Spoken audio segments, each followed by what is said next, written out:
साथियों प्रणाम। लोकसभा निर्वाचन 2024 के संदर्भ में इस वीडियो में हम वीवीपैट की बैटरी या पावर पैक के बारे में कुछ महत्वपूर्ण विषयों पर बात करेंगे।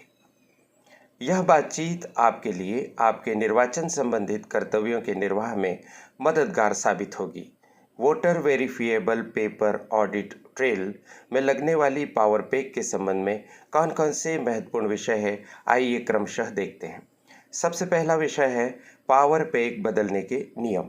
जैसा आपको ज्ञात है कि कंट्रोल यूनिट और वीवीपैट में बैटरी या पावर पैक लगी हुई होती है। अगर ये ठीक से काम कर रही है तो कोई बात नहीं, लेकिन अगर ये पावर पैक लो हो जाती है, इसकी बैटरी लो हो जाती है, तो ऐसी स्थिति में इसे बदलना ही एकमात्र विकल्प होता है। यदि वीवीपैट की बैटरी या पावर पैक लो हो जाए और कंट्रोल यूनिट पर इस तरह का संदेश आने लगे तो आपको बैटरी बदलने के लिए किस तरह की प्रक्रिया अपनानी होगी।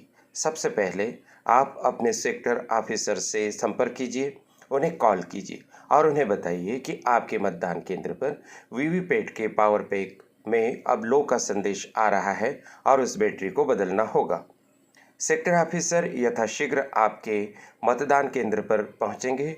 उनके पास एक्स्ट्रा पावर पैक होते हैं। उनकी उपस्थिति में आपके यहाँ उपलब्ध वीवीपैट की पावर पैक बदल दी जाएगी। मॉक पोल के दौरान बदली जाती है, वास्तविक पोल के दौरान बदली जाती है। अगर बैटरी खराब हो रही है, यानी बैटरी ठीक से काम नहीं कर रही, तो केवल बैटरी ही बदली जाती है, अन्य यूनिट्स नहीं बदली जाती है। न वीवीपैट को पूरी तरह से बदला जाता है, न कंट्रोल यूनिट या बैलेट यूनिट को। चाहे मॉक पोल के दौरान बैटरी काम नहीं कर रही हो या एक्चुअल पोल के दौरान बैटरी काम नहीं कर रही हो, ऐसी स्थिति में केवल बैटरी या पावर पैक को ही बदला जाता है। इस बात को आप ध्यान रखिए। इसी तरह से अगर वीवीपैट का पावर पैक बदला जाता है तो किसी भी प्रकार के अब मॉक पोल की अलग से आवश्यकता नहीं होती। यानी कहने का तात्पर्य कि वास्तविक मतदान के दौरान वीवीपैट की बैटरी अगर बदली जाती है साथियों, तो बैटरी बदलने पर नए सिरे से मॉक पोल करने की ज़रूरत नहीं होती। हाँ, यदि आपने मॉक पोल शुरू वाला जो 5:30 बजे से प्रारंभ करना है, यदि वो मॉक पोल आपने प्रारंभ किया ही है और बैटरी उसमें काम नहीं कर रही है, तो नई बैटरी लगाकर मॉक पोल तो करना ही होगा, क्योंकि वह शुरुआती मॉक पोल है। शुरुआती मॉक पोल की प्रक्रिया संपन्न करने के बाद आपने सारा डेटा क्लियर कर दिया, मशीन को एक्चुअल पोल के लिए सील भी कर दिया और एक्चुअल पोल यानी वास्तविक मतदान प्रारंभ हो गया। अर्थात मतदाता क्रमशः आकर अपना मताधिकार का उपयोग कर रहे हैं। ऐसी स्थिति में कुछ समय के पश्चात यदि पावर पैक बदलने की आवश्यकता महसूस होती है, तो पावर पैक बदलने के बाद मतदान की प्रक्रिया को यथावत जारी रखा जाएगा। अब यहाँ पर किसी भी प्रकार का मॉक पोल करने की आवश्यकता नहीं पड़ेगी। तो यह हमने देखे पावर पैक बदलने के नियम साथियों। और आगे हम बढ़ते हैं। मतदान की समाप्ति पर पावर पैक निकालना होता है, यह आपको ज्ञात होगा, आपके प्रशिक्षण सत्रों में बताया होगा।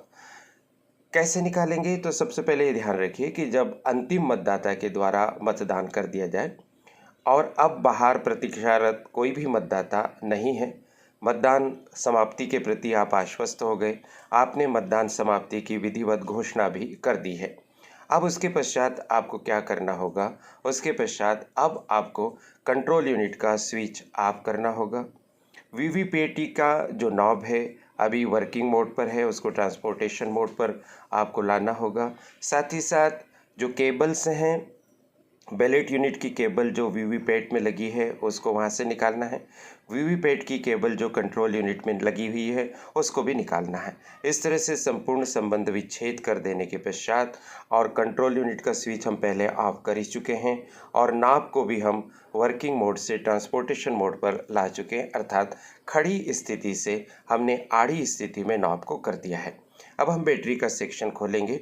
आप अपनी स्क्रीन पर देख पा रहे हैं, बैटरी का सेक्शन खोल लेने के पश्चात उसमें से बैटरी को निकाल लेंगे।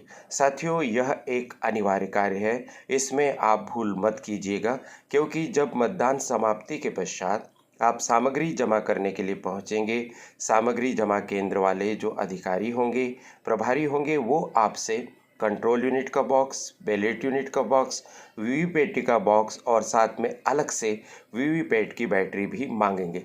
यदि मान लीजिए आप निकालना भूल गए तो आप तो वीवीपैट के जो कैरिंग बॉक्स है उसको सील कर चुके हैं और आपको एक लंबी प्रक्रिया से गुजरना होगा, क्योंकि उस वीवीपैट के कैरिंग बॉक्स पर लगे हुए एड्रेस टैग पर मतदान अभिकर्ता के हस्ताक्षर भी होते हैं।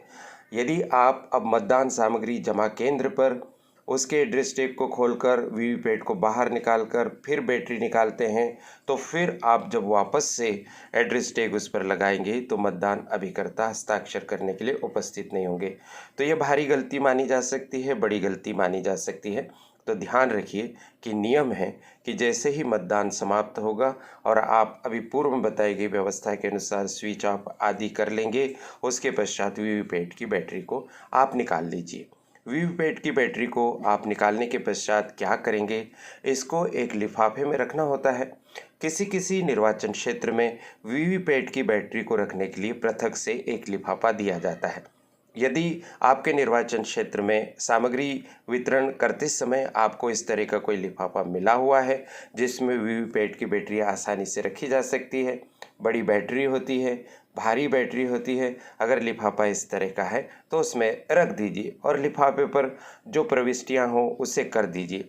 लेकिन हमारा अनुभव यह कहता है कि इस तरह का कोई लिफाफा प्रदान नहीं किया गया पिछले निर्वाचनों में।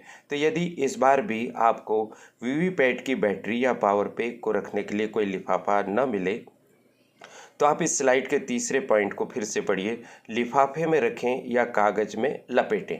अब या तो लिफाफे में रखेंगे, लिफाफा है ही नहीं तो इसे कागज़ में लपेट देंगे। साथियों, सामान्यतः सामग्री प्रदान करते समय खाकी कलर का या किसी भी कलर का अतिरिक्त कागज़ दिया जाता है, वो पैकिंग करने के उद्देश्य से ही दिया जाता है। यदि मान लीजिए इस तरह का कोई कागज़ आपको दिया गया है तो उस कागज़ में लपेटकर अच्छे से सेलो टेप से इसे पैक किया जा सकता है।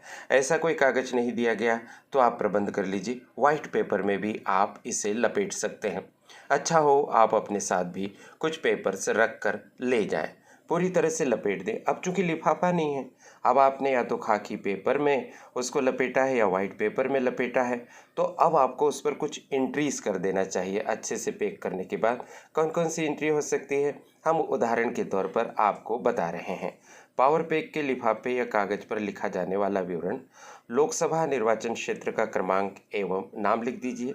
जैसे उदाहरण के तौर पर 27 खरगोन अजजा। विधानसभा क्षेत्र का क्रमांक और नाम लिख दीजिए। जैसे उदाहरण के तौर पर 190 बड़वानी अजजा। मतदान केंद्र का क्रमांक और नाम लिख दीजिए। जैसे 5 अबस। मतदान का दिनांक 13 मई 2024। पीठासीन अधिकारी का नाम और हस्ताक्षर RK रमेश कुमार, और साथ में शुभचिन्हक मोहर भी लगा दें। आप अपने से संबंधित जानकारी इसमें लगे, बहुत बढ़िया से उसको पैक करें और पैक करने के बाद सेलो टेप भी उस पर लगा दें और उस पर इस तरह की जानकारी लिख दें। साथियों, इस तरह की अगर आप व्यवस्था करके सामग्री जमा केंद्र पर जाएंगे तो आपको बहुत सुविधा होगी और आसानी से आपकी सामग्री जमा हो जाएगी। साथियों, कभी कभी हमारे मन में यह प्रश्न आ सकता है कि कंट्रोल यूनिट में भी तो बैटरी होती है और वीवीपैट में भी बैटरी होती है।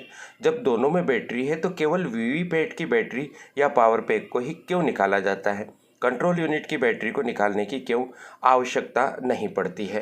तो साथियों, जब यह प्रावधान किया गया था तो इस बारे में अखबारों में कुछ समाचार प्रकाशित हुए थे, अन्यत्र तो कहीं मुझे पढ़ने को नहीं मिला। लेकिन हम केवल जानकारी के लिए इसको इस तरह से समझ सकते हैं कि द टाइम्स ऑफ इंडिया हो या उस समय के दैनिक भास्कर की खबर हो, उसमें ऐसा लिखा था कि वीवीपैट की जो बैटरी है उसके संबंध में कुछ निर्वाचन आयोग के पास कंप्लेंट पहुंची थी या आग्रह पहुंचे थे कि ये बैटरी जो है ये पिघल सकती है, मेल्ट हो सकती है, और अगर ये बैटरी मेल्ट होती है तो ऐसी स्थिति में वीवीपैट में जो पर्चियां हैं वो ख़राब हो सकती हैं। साथियों, जैसा कि आप जानते हैं कि निर्वाचन कई चरणों में प्रायः चलते हैं और ऐसी स्थिति में रिजल्ट आने में कभी कभी 1 डेढ़ 2 महीने का भी समय लग जाता है। ऐसी स्थिति में प्रारंभिक चरणों में जहां निर्वाचन संपन्न हो चुका होता है वहां की control unit, ballot unit, VVPAT आदि स्ट्रांग रूम में रख दी जाती है। लंबे समय तक वो रखी रह सकती है। तो कुछ आशंका ऐसी व्यक्त की गई कि ऐसा न हो कि वीवीपैट की बैटरी पिघल जाए, मेल्ट हो जाए। जैसा कि द टाइम्स ऑफ इंडिया में आप यहाँ पर लिखा हुआ देख पा रहे हैं कि battery packs removed from VVPAT due to melting leaking fuel during storage, storage के दौरान वो मेल्ट हो सकती है और पिघला हुआ पदार्थ लीक होकर पर्चियों को और मशीन को नुकसान पहुंचा सकता है। इसलिए यहाँ पर ये प्रावधान किया गया है। कंट्रोल यूनिट की बैटरी और वीवीपैट की बैटरी की बनावट और पावर में अंतर होता है, इस लिहाज से वीवीपैट की बैटरी को ही लेकर इस तरह की आशंकाएं की गई और इसलिए यह प्रावधान किया गया है कि इसको निकाल सकते हैं। इसी तरह से दैनिक भास्कर में भी उस दौरान समाचार छपा था और उसमें भी कुल मिलाकर यही बात लिखी गई है कि वो पिघल सकती है और लीक हो सकती है। तो साथियों, आपकी इस जिज्ञासा का समाधान हुआ होगा कि वीवीपैट की बैटरी आखिर निकाली क्यों जाती है और साथ ही साथ आप यह भी जान पाए होंगे कि किस तरह से इस प्रक्रिया को पूरे रूप में संपन्न करना है। साथियों, ये महत्वपूर्ण स्टेप है, इसमें चूक न हो इस बात का ख्याल आप पीठासीन अधिकारी के तौर पर भी रखिए और आपके टीम के सदस्य एक टीम स्पिरिट के साथ काम करते हुए इसे रखेंगे। कृपया आप कमेंट बॉक्स में ये बताइए कि चैनल के द्वारा इलेक्शन ट्रेनिंग के लिए बनाए जा रहे वीडियोस आपको कैसे लग रहे हैं। आप भारत के किस राज्य और किस निर्वाचन क्षेत्र से इन वीडियोस को आप देख रहे हैं। साथियों, मध्य प्रदेश में एक ज़िला है जिसका नाम है बड़वानी और बड़वानी जिला मुख्यालय यानी बड़वानी नगर की हाउसिंग बोर्ड कॉलोनी के एक कोने में एक कक्ष में ये प्रशिक्षण वीडियो आपकी सहायता के लिए तैयार होते हैं। करियर एडवाइस चैनल की संचालिका प्रीति गुलवानिया जी और उनकी टीम आप तक इन वीडियोस को पहुंचाने में बहुत परिश्रम करती है।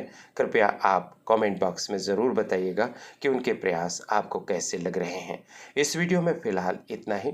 आपको शुभकामनाएं और नमस्कार।